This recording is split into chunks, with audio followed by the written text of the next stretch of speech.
मित्रों, रामनवमी के अवसर पर मैं उस वक्त की चर्चा आज करना चाहता हूँ जिसे भगवान श्री राम ने अपना जन्म दिवस समर्पित कर दिया है। इस दुनिया में हनुमान एक ऐसे भक्त हैं जिनकी चर्चा उनके आराध्य श्री राम के साथ हर जगह होती है। कहा जाता है जहाँ जहाँ रघुनाथ श्री राम की चर्चा होती है वहाँ हनुमान जी सदैव उपस्थित होते।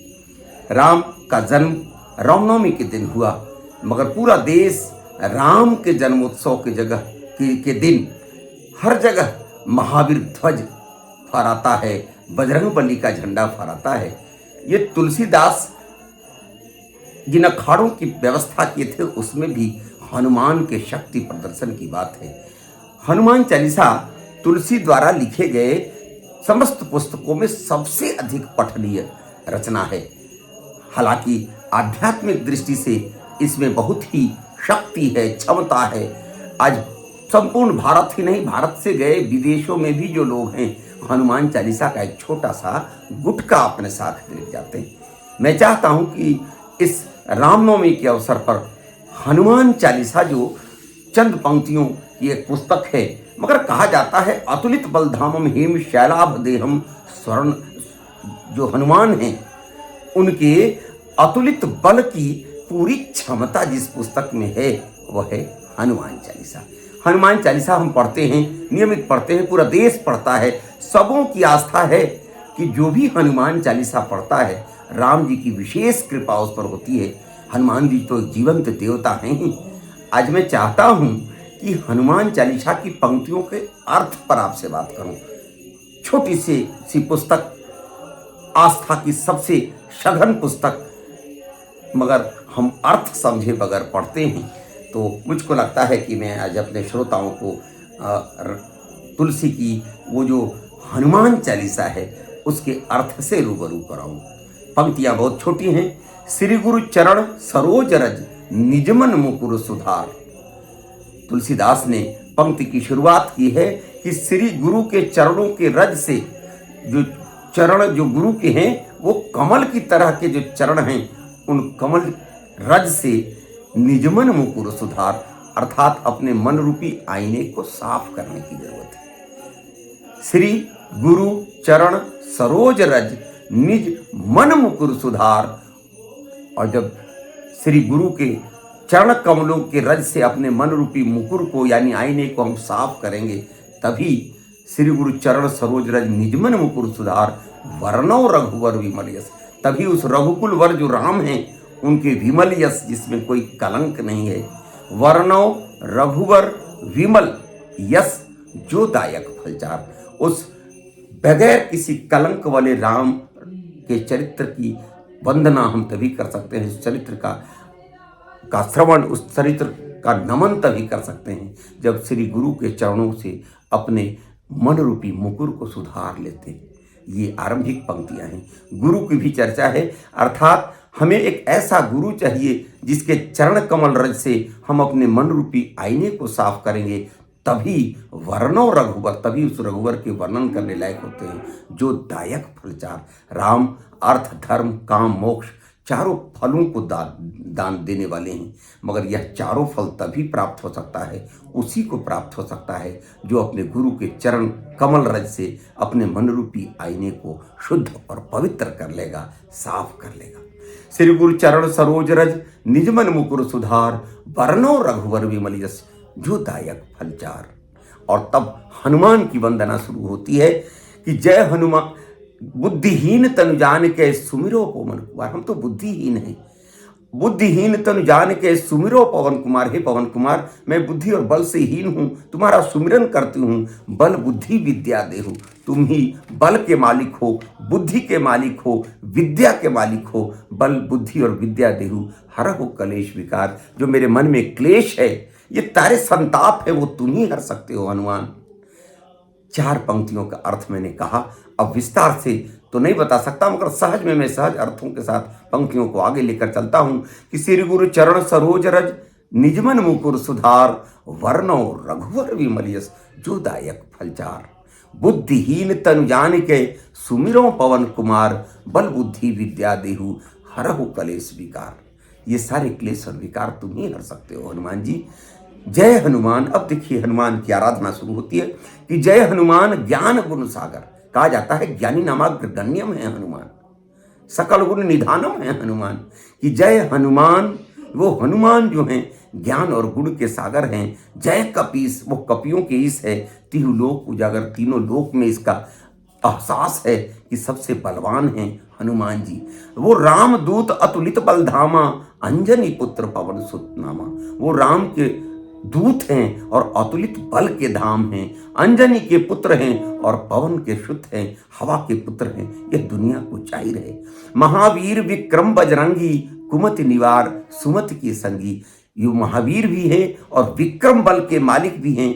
हर कुमति को निवारित करते हैं और सुमति में साथ देते हैं, हमें सुमति प्रदान करते हैं। कंचन वर्ण विराज सुवेशा, जिसका शरीर कंचन की तरह है और जिसके वस्त्र बड़े सुसज्जित हैं, सुंदर हैं। कंचन वर्ण विराज सुवेशा, सुंदर वेश है जिसका।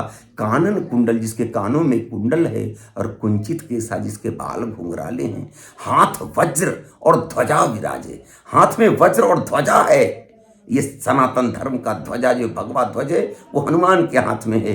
कांधे मूंज जनेऊ साजे, और कंधे पर मूंज के जनेऊ की शोभायमान हुआ करते हैं।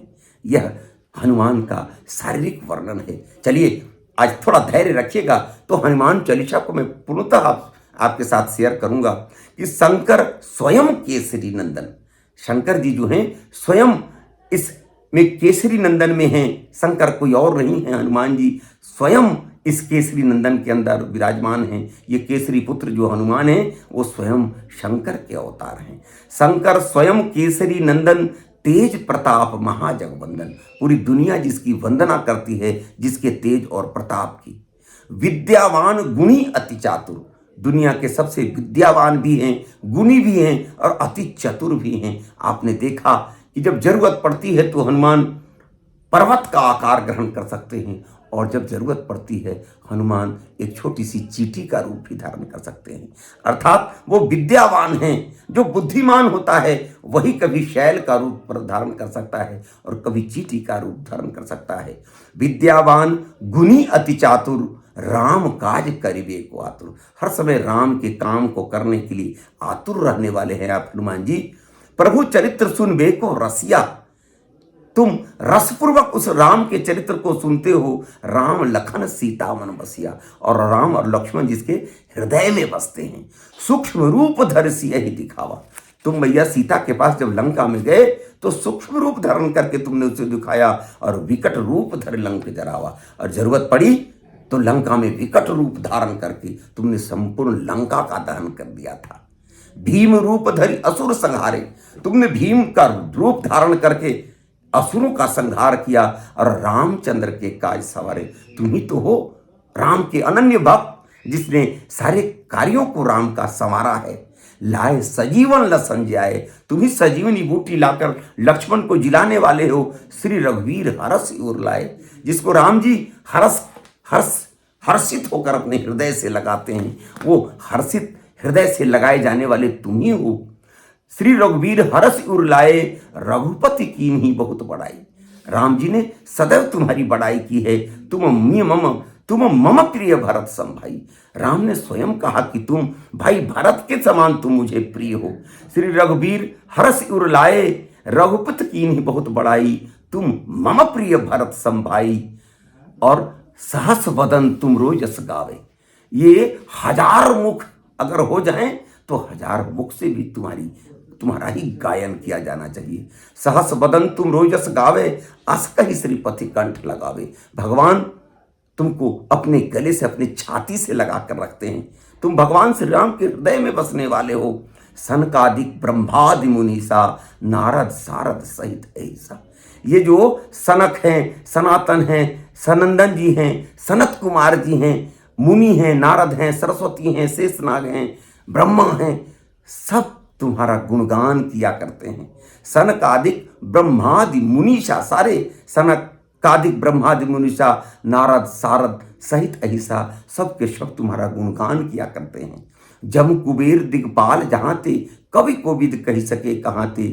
सारे जो कवि और कोविद हैं सब तुम्हारा ही तो बखान करते हैं। तुम उपकार सुग्रीव ही किन्हा, तुमने सुग्रीव का उपकार किया, राम मिला है राजपद दिन्हा। अगर सुग्रीव जी तुम्हारी बात पर नहीं रहते तो वो लंकापति नहीं बन सकते थे।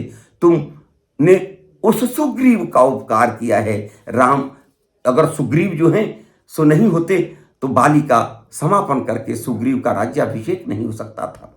तुम उपकार सुग्रीव ही किन्हा, राम मिलाए राजपद दिन्हा। सुग्रीव जी को राम से मिलाकर तुम्ही ने उन्हें राजपद दिया। तुम्हारे मंत्र विभीषण माना, ये रावण का भाई विभीषण भी तुम्हारे ही मंत्र को माना और लंकेश्वर भय सब जुग जाना। आप जानते हैं कि लंकापति बनाने के लिए विभीषण को किसी और का मंत्र काम नहीं आया, स्वयं हनुमान जी के ही मंत्र पर यह विभीषण लंकापति बन सका। युग सहस्त्र योजन पर भानु, लिल्योता है मधुर फल जानू। ये जो युग यानी 12 सहस्त्र बने 1000 योजन बने लाख पर जो भानु है, धरती से स्वर्ग की दूरी बताते हुए, सूर्य की दूरी बताते हुए यहाँ तुलसीदास लिखते हैं, युग सहस्त्र योजन पर भानु, लिल्योता है मधुर फल जानू। तुम उस सूर्य को बचपन में ही मधुर फल समझकर खा गए थे।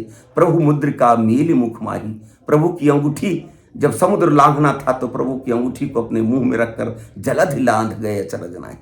प्रभु मुद्रिका मेल मुख माही, जलधि लांघ गए अचरज नाही। तुम इतने बुद्धिमान हो कि राम जी की अंगूठी को मुंह में रखकर उस समुद्र को लांघ गए थे। दुर्गम काज जगत के जेते, सुगम अनुग्रह तुम रहते थे। दुनिया में जो भी दुर्गम काम नजर आते हैं सब तुम्हारी कृपा से ही सुगम हो सकते हैं, तुम्हारे अनुग्रह से सहज हो जाते हैं। राम दुआरे तुम रखवारे, राम जी के दरवाजे पर तुम ही तो द्वारपाल हो तना आज्ञा भी पसारे। देहरी पर बैठे हुए तुम्हारी कृपा के बिना राम का दर्शन संभव नहीं है। सब सुख लहें तुम्हारी सरना, तुम रक्षक का हो को डरना। सब सुख जो है तुम्हारे ही शरण में है और तुम जिसके रक्षक हो जाओगे उसको किससे डरना है। तुमसे जो तुम्हारी जो शरण में आ गया वो निडर हो जाता है। आपन तेज संहारो आपे, तीनों लोक हाँकते कापे। तुम्हारी गति ऐसी है कि कोई दूसरा उसका नियंत्रण नहीं कर सकता। तीनों लोक, धरती आकाश पाताल तुम्हारे इस गति से, इस वेग से कांपते हैं। भूत पिशाच निकट नहीं आवे, महावीर जब नाम सुनावे। ये अतीत की जो समस्याएं हैं जिनको हम भूत भी कहते हैं, प्रेत भी कहते हैं, अतीत भी कहते हैं, ये नज़दीक इनके कष्ट नहीं आ सकते हैं। ये भूत बाधा भी नहीं हो सकती है। किसके? भूत पिशाच निकट नहीं आवे, महावीर जब नाम सुनावे। हे महावीर, तुम्हारा नाम सुनते के साथ ये सारी जंजाल, सारी बाधाएं, सारी प्रेत बाधाएं, तंत्र बाधाएं समाप्त हो जाती हैं। नासय रोग हरे सब पीड़ा। इस शरीर की समस्त पीड़ाओं को समाप्त करने की क्षमता तुम में है। जपत निरंतर हनुमत पीरा। जो हनुमान का नाम जपता रहेगा उसके शरीर की सारी पीड़ाएं समाप्त हो सकती हैं। संकट ते हनुमान छुड़ावे। आज दुनिया में कोई भी संकट हो तो उसमें हनुमान ही छुड़ा सकते हैं। मन क्रम वचन ध्यान जो लावे। मन, क्रम और वचन से जो हनुमान जी को याद करेगा उसे हनुमान जी संकट से बरी करेंगे, मुक्त करेंगे। ऐसी तुलसी की आस्था है। आगे चलते हैं। सब पर राम तपस्वी राजा। कहा जाता है कि सब पर राम राय सिर राजा। राम सबके तपस्वी हैं, सबके सिर पर राय हैं, राजा हैं। तिनके काज सकल तुम साजा। उस राम के भी काम को करने वाले तुम ही हो। तिनके काज सकल तुम साजा, और मनोरथ जो कोई लाए सोई अमित जीवन फल पावे। तुमको जो अपने मन में रखता है उसका कोई भी मनोरथ ऐसा नहीं है जो पूरा नहीं हो सकता है। और मनोरथ जो कोई लावे सोई अमित जीवन फल पावे। चारों युग प्रताप तुम्हारा। ये जो चारों युग हैं, सतयुग, त्रेता, द्वापर, कलयुग, हर युग में तुम्हारा प्रताप रहा है। सतयुग में भी तुम थे, त्रेता में राम के साथ थे, द्वापर में कृष्ण के साथ थे महाभारत युद्ध में ध्वज पर, और कलयुग में तो तुम जीवित ही हो। चारों युग प्रताप तुम्हारा है प्रसिद्ध जगत उजियारा। सारी दुनिया को ये बात है कि हर युग में तुम ही रहे हो। साधु संत के तुम रखवारे। ये दुनिया में जो सज्जन शक्तियां हैं, जो सत्य के लिए लड़ने वाली शक्तियां हैं, उनके पक्ष में तुम रहने वाले हो। साधु संत के तुम रखवारे, असुर निकंदन राम दुलारे। असुरों को नष्ट करने वाले तुम ही तो राम जी के सबसे दुलारे हो। और राम ही नहीं, अब सीता की बात आती है। साधु संत के तुम रखवारे, असुर निकंदल राम दुलारे, अष्ट सिद्ध नौ निधि के दाता। ये जो आठों सिद्धियां हैं, जिसमें पल में कोई राई से पहाड़ बन जाए, पहाड़ से राई बन जाए, जब चाहे धरती के अंदर चला जाए, जब चाहे आकाश में उड़ जाए, ये सारी अष्ट सिद्धियां और नौ निधियां कि तुम ही तो दाता हो। और यह वर किसने दिया था? मैया सीता ने दिया था। अष्ट सिद्ध नौ निधि के दाता, आठों सिद्धियों और नौ निधियों के तुम ही दाता हो। वर दीन जानकी माता, ये आठों सिद्धियां और नौ निधियों का वर तुम्हें जानकी मैया ने दिया है। आठों सिद्धियां जिनको हम अणिमा, महिमा, गरिमा, लघिमा, लघु छोटा हो जाना, प्राप्ति, प्रकाम्य, इसी विशिल कहते हैं, ये सारी अष्ट सिद्धियां तुम्हें ही मैया सीता ने दी है इस दुनिया में। तुम जिसको कृपा कर जाओगे वो पल भर में दुनिया के सारे काम कर सकता है, क्योंकि आठों सिद्धियां तुम्हें मैया जानकी से प्राप्त हैं। अष्ट सिद्ध नौ निधि के दाता, असवर दीन जानकी माता, राम रसायन तुम्हारे पासा। ये जो रोग है, शोक है, बुजुर्गियत है, बुढ़ापा है, इन तमाम दोषों से मुक्त होने का राम रसायन तुम्हारे पास तो है। राम रसायन तुम्हारे पासा, सदा रहो रघुपति के दासा। और तुम राम जी के सदा साथ रहने वाले दास हो। तुम्हारे भजन राम को भावे, और राम जी को तुम्हारा भजन जो हम जय हनुमान करते हैं, वही राम जी को भाता है। तुम्हारे भजन राम को भावे, जन्म जन्म को दुख विसरावे। और जन्म जन्म के सारे दुख समाप्त हो सकते हैं, क्योंकि तुम ही राम के कृपा पात्र हो और तुम सबसे बलशाली हो। अंत काल रघुबरपुर जाई, जहां जन्म हर भक्त काई। और जब तुम्हारे भक्त का अंत भी होगा तो उस राम के रघुवर के पुर में जाएगा, और अगर नीचे रहेगा तो वह हरि का भक्त कहा जाएगा। अंत काल रघुवरपुर जाई, जहां जन्म हरि भक्त का। अगर जन्म गए तो हरि भक्त कहोगे। और देवता चित न धरी, हनुमत से ही सर्व सुख करे। किसी और देवता के पूजन अर्चन की जरूरत नहीं है, हनुमान से ही सारे सुख, सारी समृद्धियां, अष्टो सिद्धियां, नौ निधियां प्राप्त हो सकती हैं। हनुमत से ही सर्व सुख करे, संकट कटे मिटाए सब पीरा। ये जो सारे संकट हैं और सारी पीड़ाएं हैं, तुम्हारे ही नाम से समाप्त हो सकती हैं। हनुमत से ही सर्व सुख करई, संकट कटे मिटे सब पीरा, जो सुमिरे हनुमत बलवीरा। जो हनुमान, बलवीर हनुमान किसका सुमिरन करेगा, उसके पास कोई कष्ट, कोई दुख, कोई संताप नहीं रह जाएगा। जय जय जय हनुमान गोसाई, कृपा करो गुरुदेव की नाई। हे हनुमान जी, आप तो गोसाई हैं और गुरुदेव की तरह कृपा करते हैं। जैसे गुरु अपने शिष्यों पर ढल जाता है तो अपना सर्वस्व दान दे देता है, गुरु के आभा से शिष्य चमत्कृत हो जाते हैं। तुम वैसे गोसाई हो जो अगर कृपा कर दो तो गुरुदेव की तरह कुछ भी शेष नहीं रह जाएगा, भक्त तुम्हारा तर जाएगा। जय जय जय हनुमान गोसाई, कृपा करो गुरुदेव की नाई। जो 100 बार पाठ कर कोई, जो इसे 100 बार पाठ करेगा, यह 100 बार पाठ कर कोई, छूट ही बंधु महासुख होई। 100 बार पाठ करने के बाद ये दुनिया के माया जाल जंजाल, तरह तरह के जो केश मुकदमे हैं, बंधनों से हम मुक्त हो सकते हैं। जो 100 बार पाठ कर कोई, छूट ही बंध महासुख होई। जो यह पढ़े हनुमान चालीसा, हो सिद्ध साखी गौरीसा। इस हनुमान चालीसा को जो पढ़ेगा उसकी सफलताओं के लिए सिद्धि स्वयं गौरीशा हैं, माता पार्वती हैं, जो दुर्गा पूजा भी हम कर रहे हैं। और उनके गौरी के ईश यानी शिव और पार्वती इसके साक्षी हैं। तुलसी ने उन्हें साक्षी बनाकर इस पुस्तक की रचना की थी। उन्हीं के तो अवतार हैं हनुमान जी। जो यह पढ़े हनुमान चालीसा, होय सिद्धि साखी गौरीसा। इसके साक्षी हैं गौरी और गौरीपति शिव। तुलसीदास सदा हरि चेरा। तुलसीदास तो सदैव हरि यानी राम जी के चेरा हैं, सेवक हैं। कीजय नाथ हृदय मह डेरा।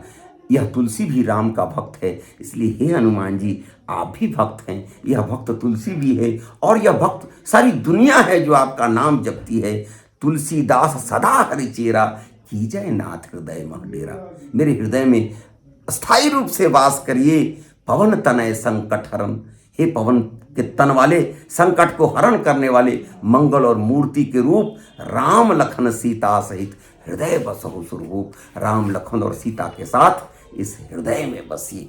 आपने देखा कि पवन तनय संकट हरण मंगल मूर्ति रूप, हे मंगल मूर्ति रूप, पवन तनय और संकट के हरण करने वाले पवन तनय संकट हरण मंगल मूर्त रूप राम लखन सीता सहित। क्योंकि राम और लखन तो हनुमान जी के हृदय में है ही। कहते कि राम लखन और सीता के साथ मेरे हृदय में वास करिए हनुमान जी। हनुमान जी का यह हनुमान चालीसा तुलसीदास ने लिखकर इस युग का उद्धार किया है, भारत का उद्धार किया है, भारतवंशियों का उद्धार किया है। जो कोई भी हनुमान चालीसा पढ़ता है वह जीवन में कभी असफल नहीं हो सकता, सफलता उसके कदमों में गूंजती है। भक्ति का यह जो छोटा सा चालीसा है, कम से कम में 1.5-2 मिनट में हम सस्वर भी इसका पाठ कर सकते हैं। अगर हम नियमित इसका जीवन में पाठ करें तो कोई भय, कोई संकट, कोई दुष्ट हमें परेशान नहीं कर सकता है। राम का बल प्राप्त हो सकता है, 8 सिद्धियां प्राप्त हो सकती हैं, 9 निधियां प्राप्त हो सकती हैं। कहा जाता है इस दुनिया में सबसे सहज द्रवित होने वाले 2 ही देवता हैं, एक का नाम हनुमान है, एक का नाम शिव है। हम शिव के पास जाएं या हनुमान के पास, दोनों एक ही हैं। हमको चाहिए कि हम हनुमान चालीसा का नियमित पाठ करें। खास करके रामनवमी के अवसर पर हम 9 दिनों तक अपने मंदिरों में जाएं, इस हनुमान चालीसा का पाठ करें। भारत को खोया हुआ संबल प्राप्त होगा। अभी देखते हैं हर मंदिर में हनुमान चालीसा का पाठ हो रहा है। हम अपने युवा साथियों से विशेष आग्रह करेंगे कि हनुमान चालीसा का अर्थ मैंने इसलिए बताया है कि जब अर्थ समझकर हनुमान चालीसा का पाठ कीजिएगा तो फल कई गुना अधिक बढ़ जाता है। हम अर्थ समझाकर आज हनुमान चालीसा आपको सौंप रहे हैं। आज 2023 की इस रामनवमी में राम जन्मोत्सव के अवसर पर हनुमान चालीसा पढ़ें तो अर्थ के साथ पढ़ें। अपने परिवार, अपने बच्चों, अपने घर वालों को, आसपास वालों को भी हनुमान चालीसा का अर्थ के साथ पाठ करने कहें। जब अर्थ समझकर हम पाठ करेंगे तो उसकी एक अलग सफलता है। कहा जाता है हनुमान चालीसा का जहाँ पाठ होता है राम की कृपा होती है। जहाँ भी राम की कथा होती है वहाँ हनुमान होते हैं। राम और हनुमान एक दूसरे से अलग नहीं हो सकते, शिव उससे अलग नहीं हो सकते। अर्थात राम के इस शिव, शिव के इस राम और उन दोनों के प्रतिरूप हनुमान जी हैं। इनकी आराधना के माध्यम से हम अपने व्यक्तित्व, अपने चरित्र का निर्माण कर सकते हैं। हनुमान चालीसा का अर्थ बताकर इस रामनवमी में मैंने भगवान के प्रति श्रद्धा निवेदित की है। विश्वास है आप भी इस रामनवमी में हनुमान चालीसा का पाठ अवश्य करेंगे। न कोई शनि का प्रकोप रहेगा और न कोई प्रेत बाधा होगी। साधु संतों के वही रखवारे हैं। हमारे राष्ट्र की समृद्धि, भारत को पुनः खोए हुए वैभव को प्राप्त करना है तो हनुमान जी की शरण में आना होगा। ओम हं हनुमते नमः। ओम हं हनुमते नमः।